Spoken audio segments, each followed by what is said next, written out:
किसी शायर ने कहा है कि तू इधर उधर की न बात कर, ये बता कि काफिला क्यों लूटा। मुझे राहजनों से गिला नहीं, तेरी रहबरी का सवाल है। ये मशवरा देता हूँ मुसलमानों को कि किसी के बहकावे में आके कोई गलत कदम मत उठाना।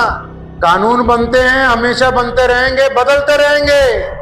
ये देखो कि आपको अच्छे नुमाइंदे कैसे मिलेंगे। किसी के भड़काऊ में आके किसी के साथ लड़ने मत जाना, लेकिन ये देखो कि आपकी नुमाइंदगी बेहतर कैसे होगी आइंदा।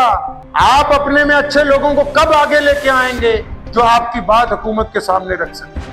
हमने जो जायदादें वक्फ की, जो सोशल मीडिया पे लोग कह रहे हैं कि जी वो वक्फ तो इस्लामी मुल्कों में नहीं आ रहे, मक्के में जाओ, सबसे बड़ी मस्जिद में वो जो आज सबसे बड़ा टावर बनाया ना, जिस पर घड़ी लगाई है, उसमें दिन में 200 बार डिस्प्ले पे लिखा होता है कि ये वक्फ है अल्लाह के नाम के ऊपर ये मस्जिद।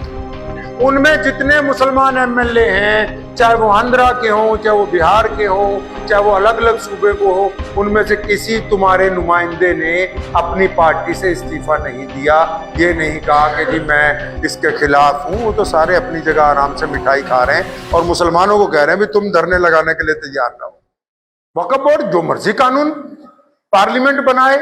अरे जिन्होंने अपने लोगों को पार्लियामेंट में भेजना ही नहीं है और जिनको भेज रखा है, जिनको अपना लीडर बनाया, जिन मौलवियों को, जिन लीडरों को, उनमें से तो किसी ने इस्तीफा ही नहीं दिया।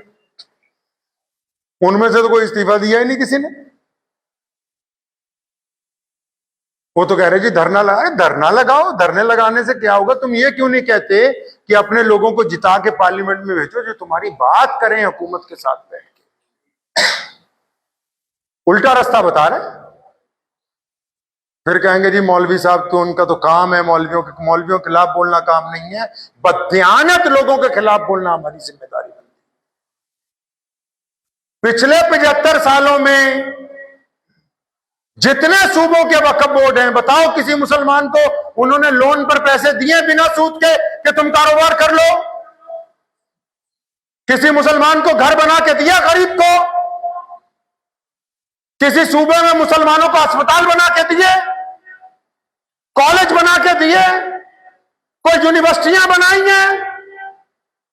अरबों रुपए की वक्फ की जायदाद खुद खा गए। अब कह रहे जी मुसलमानों को कि तुम धरना लगाओ।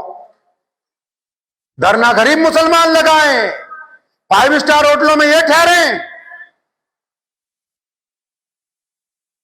कानून की पेचीदगियां उनको समझाओ जिनका किया कुछ नहीं 70 साल में। पूरे वक्फ एक्ट बिल में सिर्फ एक बात ज्यादती की नजर आई, जिसमें यह कहा हुकूमत ने कि गैर मुस्लिम मेंबरान को भी लेंगे, लेकिन ये जो मुसलमान मेंबरान पार्लियामेंट में मौजूद हैं या वो जमातें जो अपने आप को मुसलमानों का हमदर्द कहती हैं, उनमें जितने मुसलमान एमएलए हैं, चाहे वो आंध्रा के हों, चाहे वो बिहार के हों, चाहे वो अलग अलग सूबे को हो, उनमें से किसी तुम्हारे नुमाइंदे ने अपनी पार्टी से इस्तीफा नहीं दिया। ये नहीं कहा कि जी मैं इसके खिलाफ हूं। वो तो सारे अपनी जगह आराम से मिठाई खा रहे हैं और मुसलमानों को कह रहे हैं भी तुम धरने लगाने के लिए तैयार रहो। अगर ज्यादती ना की होती, वक्फ क्या है? वक्फ का मालिक वक्फ बोर्ड नहीं है। सरकार को भी कहना चाहता हूं, वक्फ बोर्ड मालिक नहीं है, हुकूमत मालिक नहीं है। हमने जो जायदादें वक्फ की, जो सोशल मीडिया पे लोग कह रहे हैं कि जी वो वक्फ तो इस्लामी मुल्कों में नहीं आ रहे, मक्के में जाओ, सबसे बड़ी मस्जिद में वो जो आज सबसे बड़ा टावर बनाया ना, जिस पर घड़ी लगाई है, उसमें दिन में 200 बार डिस्प्ले पे लिखा होता है कि ये वक्फ है अल्लाह के नाम के ऊपर की मस्जिद। कौन कहता है कि वक्फ नहीं है इस्लामी मुल्कों में? दुनिया की बड़ी दोनों मस्जिदें, मस्जिद हरमैन मक्का शरीफ और मस्जिद नबी मदीनतुल मुनव्वरा, वो भी मुसलमानों के वक्फ है। उनमें भी लिख के लगाया गया है कि वक्फ इल्लल्लाह है, ताकि मुसलमानों को पता हो ये किसी बादशाह की मलकियत नहीं है। बादशाह ने लिखा है, जो हमारे एक्ट में कि बादशाह, मक्के का बादशाह कस्टोडियन है। कस्टोडियन मतलब रखवाला है, वक्फ बोर्ड मालिक नहीं है। वक्फ बोर्ड को तो सिर्फ हमने रखवाला बनाया था किस काम के लिए?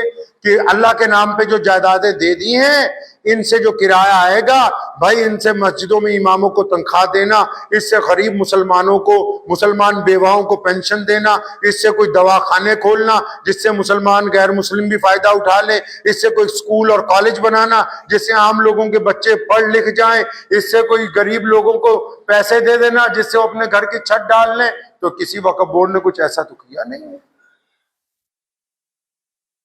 रंज तो उस पे होता है ना, कुछ सही काम कर रहा हो तो उसके साथ ज्यादती हो गई हो। चमन के वो खुद परस्त माली जिन्हें खिजा रास आ गई हो, वो क्यों कर ये दुआ करेंगे चमन में फसले बाहर आए। अल्लामा आमिर उस्मानी रहमतुल्लाह अलैह ने कहा ना कि चमन के वो खुद परस्त माली जिन्हें खिजा रास आ गई हो। कहता है वो बागीचा होता है ना एक, वो उजड़ जाता है तो उसमें एक माली रहता है, मालिक अलग होता है, माली रहता है उस बागीचे में। अब क्योंकि वो उजड़ गया इसलिए ठेके पे नहीं दिया जा सकता, लेकिन उस माली को इतने फल मिल जाते हैं कि वो अच्छी तरह खाता पीता सारा साल।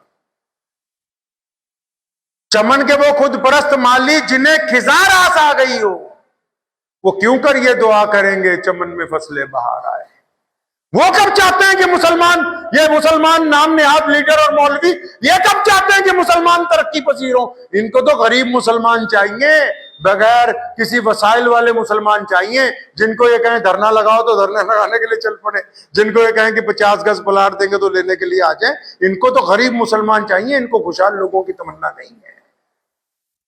इसी को कहा आमिर उस्मानी ने कि चमन के वो खुद परस्त माली जिन्हें खिजा रास आ गई हो, वो क्यों कर ये दुआ करेंगे चमन में फसले बाहर आए। मताए गुलशन कुछ ऐसी बांटी मेरे वफादार दोस्तों ने, न उनके दामन में फूल पहुंचे न मेरे दामन में खार आए। मेरे वालिद साहब रहमतुल्लाह अलैह की कुछ बातें हमें याद आती हैं। तो वो एक दिन हमने उनसे अर्ज की कि हजरत वो फलां फलां 2-3 मुसलमान जो हैं वो भाजपा में चले गए, उसमें ओहदेदार बन गए। तो उन्होंने मुझे कहा कि बेटा ये तो अच्छी बात है। तो मैं कहा अच्छा जी, तो क्या अच्छी बात है कि जब कभी ये हुकूमत में आएंगे तो ये मुसलमानों की बातें हुकूमत के सामने रखें, ये मुसलमानों के जज्बात की तर्जुमानी करेंगे। जब कभी इनको मौका मिलेगा तो ये मुसलमानों के, लेकिन यहां जो उसमें शामिल है वो भी मुसलमानों की तर्जुमानी ना कर सके, वो भी हुकूमत को ना बता सके भी हमारी जरूरतें क्या हैं, हम क्या चाहते हैं। हुकूमत तक तो अपनी बात पहुंचाने का मसला है ना भी, कौन लोग अच्छी तरह अपना मुकदमा पेश कर सकेंगे। आपने अच्छे वकील ही नहीं बनाए। मिसाल के तौर पे जब चुनाव आया, आपने कहा कि हम तो अपनी बरादरी के नाम के ऊपर खड़े होंगे, हम तो सिर्फ अपने मसलक वालों को देखेंगे। तो फिर जब आप हैं ही अपनी बरादरी के ऊपर कारबंद, तो मैं ही नहीं समझता कि आप किसी और की बुराई करने लगे, जबकि आप अपनी खामियां खुद दूर करने के लिए तैयार नहीं। तो इसलिए ये मशवरा देता हूं मुसलमानों को कि किसी के बहकावे में आके कोई गलत कदम मत उठाना। कानून बनते हैं, हमेशा बनते रहेंगे, बदलते रहेंगे। ये देखो कि आपको अच्छे नुमाइंदे कैसे मिलेंगे। किसी के भड़काऊ में आके किसी के साथ लड़ने मत जाना, लेकिन ये देखो कि आपकी नुमाइंदगी बेहतर कैसे होगी आइंदा। आप अपने में अच्छे लोगों को कब आगे लेके आएंगे जो आपकी बात हुकूमत के सामने रख सके।